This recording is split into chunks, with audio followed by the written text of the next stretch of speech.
Seorang pria yang mengantarkan botol air memiliki kekuatan khusus sejak lahir. Matanya transparan sehingga ia bisa melihat menembus apapun. Suatu hari ia melihat seorang gadis kecil yang jarinya terluka. Hanya dengan melihatnya, ia langsung tahu bahwa jarinya patah. Ia mengambil es krim dari tangan seorang anak yang sedang bermain, mengambil stik kayunya, dan menggunakannya untuk menyangga jari gadis itu yang patah, mengikatnya dengan karet rambutnya, membuat bidai darurat. Sambil bercanda, ia bahkan meminta biaya medis $5.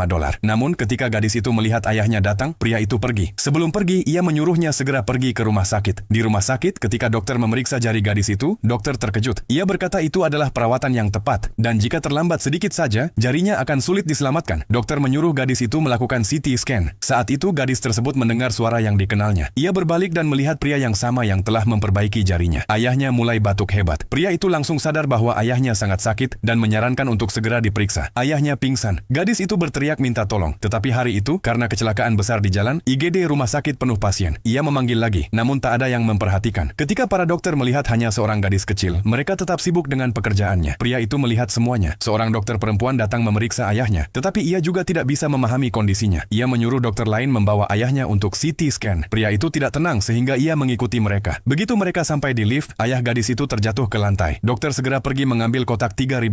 Pria itu meletakkan tangannya di dada sang ayah dan bisa melihat jelas kondisi dalam tubuhnya. Ia menyadari itu adalah serangan jantung. Namun dokter kembali hanya membawa respirator biasa. Pria itu berkata bahwa jantungnya sudah berhenti berdetak dan harus menggunakan defibrilator. Dokter mengabaikannya. Dengan marah, pria itu merebut respirator dari tangan dokter dan menyuruhnya mengambil defibrilator. Setelah beberapa kali kejutan listrik, jantung ayah gadis itu mulai berdetak lagi. Namun untuk menyelamatkannya diperlukan operasi darurat dan semua dokter sedang sibuk menolong pasien lain. Seorang perawat berkata jika operasi tidak segera dilakukan, nyawanya tidak akan tertolong. Mendengar itu, air mata mengalir di mata gadis kecil. Ia merasa hanya pria ini yang bisa menyelamatkan ayahnya. Saat ia hendak pergi, gadis itu memegang tangannya dan memberikan sebuah koin dari sakunya. Melihatnya menangis, pria itu memutuskan bahwa ia akan melakukan segalanya untuk menyelamatkan sang ayah. Ia menyamar sebagai kepala ahli bedah dan masuk ke ruang operasi. Sebelum ada yang menyadari, operasi sudah dimulai. Saat ia membuat sayatan, tidak ada darah, membuat para dokter lain terkejut. Dengan keterampilan luar biasa, pria itu berhasil menyelamatkan nyawa ayah gadis itu.